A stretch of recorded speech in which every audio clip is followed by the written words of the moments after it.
নমস্কার, আমি তরুণ ঘোষ। গতকাল প্রভু চিন্ময় দাসকে অ্যারেস্ট করার পর আজকে তাকে কোর্টে তোলা হয়েছিল সকালবেলা, কিন্তু কোর্টে জামিন হয়নি, লোয়ার কোর্ট জামিন হয়নি। তাকে আপাতত হেফাজতেই রাখা হয়েছে। আগামীকাল উচ্চ আদালতে হাজির করা হবে এবং সেখানেই জামিনের আবেদন করা হবে। আশা করা যাচ্ছে সেখানে তার জামিন হয়ে যাবে। এদিকে প্রভু চিন্ময় দাসকে অ্যারেস্ট করার সঙ্গে সঙ্গে বিভিন্ন জায়গা থেকে সমস্ত রিয়াকশন আসতে আরম্ভ করে দিয়েছে, দেশ বিদেশ থেকে।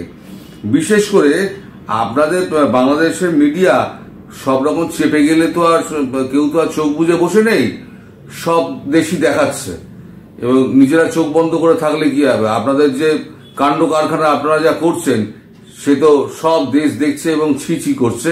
যে ইসকনের মতো একটা সংস্থার যিনি প্রধান, তাকে আপনারা অ্যারেস্ট করেছেন। তো ইসকনের যে মূল সংস্থা আমেরিকার ইসকন ইনকর্পোরেটেড, iskon.inc, সেখান থেকে একটা চিঠি পাঠানো হয়েছে। লেখা হয়েছে, we have come across disturbing reports that Sri Chinmoy Krishna Das, one of the prominent leaders of ISKCON Bangladesh, has been detained by Dhaka police. It is outrageous to make baseless allegation that ISKCON has anything to do with terrorism anywhere in the world. মানে টেরোরিজমের সঙ্গে ইসকনের কোন রকম যোগাযোগ আছে এটা কখনো হতে পারে না। INC urges the government of India, ভাবুন, মানে ইসকন, আমেরিকান ইসকন, তারা ভারতের হস্তক্ষেপ চেয়েছে। urges the government of India to take immediate steps and speak to government of Bangladesh and convey that we are peace-loving Bhakti movement বলে একটা চিঠি দেওয়া হয়েছে। আর সঙ্গে লেখা হয়েছে, we want the government of Bangladesh to release Chinmoy Krishna Das immediately. Our prayers to Lord Krishna for his protection of these devotees. এই চিঠিটা দেওয়া হয়েছে @নরেন্দ্র মোদী, সঙ্গে ট্যাগ করা হয়েছে ডক্টর এস জয়শঙ্কর এবং MEA, অর্থাৎ মিনিস্ট্রি অফ এক্সটার্নাল অ্যাফেয়ার্স। সব জায়গায় এটাকে ট্যাগ করে দেওয়া হয়েছে। আরো কিছু কিছু দেওয়া হয়েছে, সেগুলো আর এখানে উল্লেখ করছি না। ফলে এই যে আপনারা যে চোখ বুজে বসে আছেন না, যে আমি দেখাচ্ছি না মানে কেউ দেখছে না, এই যে আপনাদের সর্বনেশে কাণ্ডকাণ্ড সবাই কিন্তু দেখছে। কালকে যে এতগুলো ছাত্র মারা গেল, কতগুলো সংখ্যা তো আপনারা প্রকাশ করছেন না। কেউ বলছে বেসরকারি সূত্রে, কেউ বলছে 15টা, কেউ বলছে 20টা, কেউ বলছে 25টা, কেউ বলছে 30টা। মানে কতজন যে মারা গিয়েছে ছাত্র, তার এখনো পর্যন্ত কোনো হদিশ নেই এবং আপনারা সরকারিভাবে কোনো ফিগার দেবে বলে আমার বিশ্বাস তো হয় না। কারণ আপনাদের পুরোটাই ধাপ্পাবাজি, পুরো আপনারা ধাপ্পাবাজ একটা সরকার, তার মাথায় বসে আছে ডক্টর ইউনূস, সে একটা চরম ধাপ্পাবাজ। সারা পৃথিবীকে তো আপনারা বোকা বানিয়ে রাখতে পারবেন না। শুধু 2 মাসের জন্য এদের এত ভোগান্তি। 2 মাসের মধ্যে আমি আগে একটা ভিডিওতে বলেছিলাম যে আগামী 2 মাস খুব সাবধানে থাকবেন আপনারা। একটু গোটা 10 ভিডিও আগে দেখবেন। আমি বলেছিলাম যে এই যে ডিপ স্টেট আছে, তারা একটা শেষ কামড় দেওয়ার চেষ্টা করবে জানুয়ারির 2nd উইক পর্যন্ত, মানে 15 তারিখ পর্যন্ত। শেষ যে কামড়টা দেবে, সেই কামড়ে কিন্তু সারা পৃথিবীতে সে অশান্তিটা শুধু বাংলাদেশে নয়, বাংলাদেশের উদ্দেশ্য স্বার্থ সিদ্ধি হয়নি, সে রাগ তো রয়েছে। ভারতকে ডিস্টেবিলাইজ করার আর একটা কাজ হচ্ছে বাংলাদেশকে ডিস্টেবিলাইজ করে রাখো, ডিস্টারবেন্সের মধ্যে থাকবে, এটা একটা ধান্দা।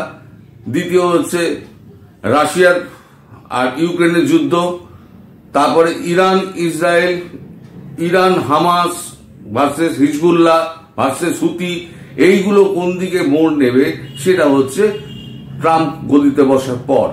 কিন্তু ট্রাম্প গদিতে বসলেই এগুলো যে সব একেবারে সুস্থভাবে সমাধান হয়ে যাবে তার কিন্তু কোনো আশা নেই। এবং বাংলাদেশ সম্পর্কে কিন্তু একটা কথাই বলতে পারি, আপনারা কিন্তু 15 তারিখ অবধি খুব সাবধানে থাকবেন। 15 তারিখের মধ্যে কিন্তু অবস্থা কিন্তু আরো খারাপ করার চেষ্টা করবে এরা কিন্তু চেষ্টা করবে আপনাদের দেশে একটা মানে অস্থির পরিস্থিতি তৈরি করার, সমস্ত রকম চেষ্টা করবে। এখন এই যে ট্রাম্প, কারণ এই যে আপনার ডিপ স্টেটের মধ্যে রয়েছে আপনার কিন্তু বড় বড় জায়েন্ট, টেক জায়েন্ট আছে, ফার্মা জায়েন্ট আছে, আপনার আর্মস ফ্যাক্টরিগুলো আছে, সব বড় বড় জায়েন্ট যারা আমেরিকার অর্থনীতিকে কন্ট্রোল করে, তাদের সঙ্গে জর্জ সোরস আছে। তারাই পুরো এই ডেমোক্র্যাটদের তারা সাহায্য করে।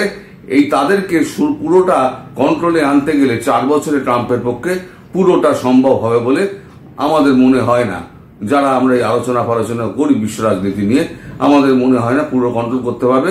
হ্যাঁ, একটা স্টেবিলাইজ করার চেষ্টা করবে, বিশেষ করে ভারতে এই যে মণিপুর, মিজোরাম, মানে নর্থ ইস্টে যে সমস্ত কাজগুলো হয় সেই কাজগুলো কিছুটা বন্ধ করার চেষ্টা করবে। আর বাংলাদেশকে অস্থির করার চেষ্টা করছে পাকিস্তানকে দিয়ে, বাংলাদেশ মারফত একটা রুট করে, যাতে এই সমস্ত অস্ত্রশস্ত্র ভারতবর্ষে পাঠানো যায়। তার মধ্যে ওই 7 সিস্টারকে ডিস্টার্ব করা আর কি, দখল ফখল তো এতে তারা হবে না, ডিস্টার্ব করা। তার জন্য ভারত তৈরি হয়ে আছে, ভারত সমস্ত ব্যবস্থা করে রেখে দিয়েছে। কি ব্যবস্থা তো এখন আমি বলবো না। তবে ফিরে আসি চিন্ময় প্রভুর কথায়। চিন্ময় প্রভু কালকে সারা রাত তাকে খেতে দেওয়া হয়নি। তাকে যে খাবার নিয়ে যাওয়া হয়েছিল সেই খাবার শোনা যাচ্ছে তাকে অ্যালাউ করা হয়নি, ফলে তিনি সারা রাত উপোস করেই ছিলেন। তারপরে কি হয়েছে আমি জানি না, দুপুরবেলাতে কি হয়েছে আমি জানতে পারিনি। আমি যতটুকু জানতে পেরেছি ততটুকু আপনাদের বললাম। আর একটা ডেভেলপমেন্ট যেটা হয়েছে, যেটা শোনা যাচ্ছে, যেটা কান পাতলে ফিস করে শোনা যাচ্ছে, সেটা হচ্ছে সাউথ ব্লক এবং নর্থ ব্লকে, সেটা হচ্ছে তুলসী গ্যাওয়ার্ড কিন্তু অলরেডি মাঠে নেমে পড়েছেন। মাঠে নেমে পড়েছেন বলতে উনি কিন্তু কালকে রাত্রিবেলা আমাদের এনএসএ ডক্টর অজিত দোভাল তার সঙ্গে কথা বলেছেন ওভার টেলিফোন। লেটেস্ট সিচুয়েশন কি উনি জানার চেষ্টা করেছেন। ওনার সঙ্গে কি কথা হয়েছে সেটা কিন্তু কেউ জানে না, আর এগুলো কোনোদিন প্রকাশ পাবে না, কিন্তু কথা হয়েছে এটা শিওর। এবং তুলসী গেবার রিসেন্ট সিচুয়েশন জেনে নিয়ে উনি এবার একটা কোনো প্ল্যান করবেন, এটাই মনে করা হচ্ছে। আর তুলসীর গেবার ক্ষমতায় বসে যে বাংলাদেশ পাকিস্তানের ঝড় তুলবেন এ সম্পর্কে কিন্তু আমি নিঃসন্দেহ, আমরা সবাই নিঃসন্দেহ যে উনি একটা তুফান হয়ে দেখা দেবেন। পুরো মানে বাংলাদেশ যেটা আছে না এখন, বাংলাদেশ এবং পাকিস্তানের যে অবস্থা রয়েছে, পাকিস্তানে কি হবে, পাকিস্তানের এখন জানে পাকিস্তান একটা জিনিস খুব ভালো করে, পাকিস্তানের লোকজন কিছু কূটনীতিক আছে যারা খুব বুদ্ধিমান, এতদিন ধরে দেশটা চালাচ্ছে, তো খুব বুদ্ধিমান কিছু কূটনীতিক আছে। তারা ইমরান খানকে জেলে ভরে রেখে দিয়েছে, এই ডিপ স্টেটই করেছিল। এবার ট্রাম্প এসে সেই প্রেশারটা দেবে। এখন শাহবাজ শরীফ চাইবে কি, শাহবাজ শরীফ চাইবে যে আমার ঘাড়ে যেন দোষটা না পড়ে, তাহলে পরে আমি কি করবো, তাহলে বিকল্প পথ কি, বিকল্প পথ হচ্ছে ইমরান খানকে বাইরে নিয়ে এসো, বাইরে নিয়ে সবাইকে বলো যে গণতন্ত্র প্রতিষ্ঠার জন্য ওনার সঙ্গে যখন জনসমর্থন রয়েছে ওনাকেই প্রধানমন্ত্রী করে দেওয়া হোক, বলে ইমরান খানকে আবার সিংহাসনে বসিয়ে দেবে। যা চোট পড়ার তাহলে ইমরান খানের কাঁধে গিয়ে পড়ুক। শাহবাজ শরীফ, নওয়াজ শরীফ এখান থেকে বেরিয়ে গেল, তারা লন্ডনে গিয়ে চুপ করে বসে থাকবে, পাকিস্তানে যা হচ্ছে এইবারে বুঝুক গিয়ে ইমরান খান। এটা হচ্ছে পাকিস্তানের মানে একটা চিন্তা ভাবনা। কিন্তু বাংলাদেশ কি করবে, বাংলাদেশের কাছে তো ওরকম কোন একটা ইমরান খান নেই, না আছে শাহবাজ শরীফ, না আছে নওয়াজ শরীফ, না আছে এরকম বড় বড় কূটনীতিবিদ। ওদের তো বড় বড় কূটনীতিবিদ আছে, নইলে এত বছর ওরা টিকে আছে কি করে ভারতের সঙ্গে লড়াই করার পরও। অর্থনীতি ঢিলে অবস্থা, বাজারের অবস্থা খুব খারাপ, তা সত্ত্বেও কিন্তু পাকিস্তান কিন্তু টিকে রয়েছে। পাকিস্তানকে টিকিয়ে রেখে দিয়েছে এই ডিপ স্টেট, অর্থ দিয়ে আর অন্যান্য সাহায্য দিয়ে টিকিয়ে রেখেছে এই ডিপ স্টেট। এই ডিপ স্টেট যতক্ষণ আছে ততক্ষণ পর্যন্ত পাকিস্তান কিন্তু মরবে না, পাকিস্তান ধুকে ধুকে বেঁচে থাকবে এবং ডিপ স্টেটের কাজগুলো, নোংরা কাজগুলো পাকিস্তান এগুলো করে যাবে। ফলে পাকিস্তান হয়তো সাইড হয়ে গেল, কিন্তু বাংলাদেশ সাইড হতে পারবে না। বাংলাদেশের অবস্থা কিন্তু ঘূর্ণিঝড়ের মতো এসে দাপিয়ে পড়বেন কিন্তু তুলসী গেবার্ড। উনি যখন মাঠে নেমে পড়েছেন, কথা হয়েছে, এটা একদম গ্যারান্টি কথা হয়েছে, কিন্তু কি কথা হয়েছে এবং এ ব্যাপারে আমরা কিছু বলতে পারবো না। আমাদের কাছে কোনো খবর নেই, কোনো টিভির কাছে কোনো খবর নেই, কোনো মিডিয়ার কাছে কোনো খবর নেই। তাই বাংলাদেশ সম্পর্কে উনি যে ক্লোজ নজর রাখছেন সেটা কিন্তু একবারে পরিষ্কার হয়ে গেল। আর প্রভু চিন্ময় দাস তিনি হয়তো আগামীকাল জামিন পেয়ে যাবেন। তাকে কেন গ্রেপ্তার করা হয়েছে সেই প্রসঙ্গে আসিফ মাহমুদ নাকি বলেছে তিনি নাকি মানে ছড়াচ্ছিলেন, সন্ত্রাস ছড়াচ্ছিলেন তার বক্তৃতার মাধ্যমে।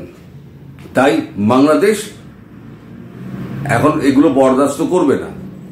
ভাই এবার আমার একটা প্রশ্ন, সেটা হচ্ছে যখন হাসিনা ক্ষমতায় ছিলেন তখন তো বাক স্বাধীনতা নিয়ে অনেক কথা উঠতো, তখন তো গুম খুম নিয়ে অনেক কথা উঠতো, আয়নাঘর নিয়ে অনেক কথা উঠতো, ক্রস ফায়ার নিয়ে প্রচুর কথা হতো, ভারতের সঙ্গে মাখামাখি নিয়ে প্রচুর কথা হতো। আপনারা প্রত্যেকটা কাজের জবাব দিয়ে চাইতেন, প্রত্যেকটা হত্যার জবাব দিয়ে চাইতেন, প্রত্যেকটা নিখোঁজের জবাব দিয়ে চাইতেন। আজকে এতগুলো ছাত্র যে গতকালকে মারা গেল, না সঠিক সংখ্যা বলছেন, না এই ব্যাপারে কোনো তথ্য দিচ্ছেন, কেউ মুখে লাঠি কাটছে না। ডক্টর ইউনূস থেকে শুরু করে ওই আপনার এই চ্যাংড়া দুটো আর যারা মধ্যিখানে আছে উপদেষ্টা যত আছে এ টু জেড সব মুখে তালা চেপে বেড়ে বসে আছে।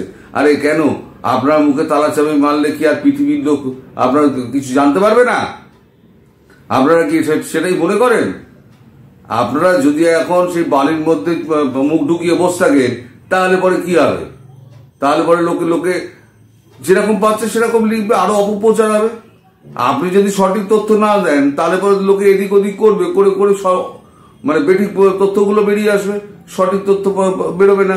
আর আপনারা তখন চেঁচাবেন যে আমাদের বিরুদ্ধে চক্রান্ত হচ্ছে, আমাদের সঠিক তথ্য দেওয়া হচ্ছে না। আরে সঠিক তথ্য আপনি বলুন, তাহলে তো আমরা সঠিক তথ্য বলবো। আপনার সঠিক তথ্য বলবেন না, মুখেও কুলু পেটে রেখে দিয়েছেন, তাহলে যে যা পারছে সে তো বলবেই। আন্দাজের ভিত্তিতে এই সমস্ত হচ্ছে, আপনার খবরাখবর হচ্ছে। দেখ চিন্ময় প্রভুকে আগামীকাল যদি রিলিজ না করে, জামিন যদি না দেয়, অলরেডি বিক্ষোভ তো চলছে। কাল সারা ডিবি অফিসের সামনে বিক্ষোভ হয়েছে, সকাল অবধি তাকে নিয়ে যাওয়া পর্যন্ত, আদালতে নিয়ে যাওয়া পর্যন্ত, এখনো পর্যন্ত সেই বিক্ষোভ চলছে। এবং আগামীকাল না ছাড়া পর্যন্ত হিন্দুদের এই বিক্ষোভ কিন্তু চলবে। আর যদি জামিন নাকচ হয় তাহলে বাংলাদেশে একটা খুব খারাপ অবস্থা হবে, এটা পরিষ্কার হয়ে যাচ্ছে। তবে আমি আবার বলছি, আগামী 2 মাস আপনারা কিন্তু খুব সাবধানে থাকবেন। এটা বিরাট একটা চক্রান্ত কিন্তু হচ্ছে। হঠাৎ দেখলেন এই যে ছাত্রকে মারপিট করাচ্ছে, মেরে দিচ্ছে, মৃতদেহের ওপরে মারছে, এত রাগ, এগুলো করাচ্ছে কে? ইনস্টিগেট করছে কে? কোথা থেকে তো ইনস্টিগেশন আসছে, কে করাচ্ছে? সেই জায়গাগুলো চিহ্নিত করতে হবে।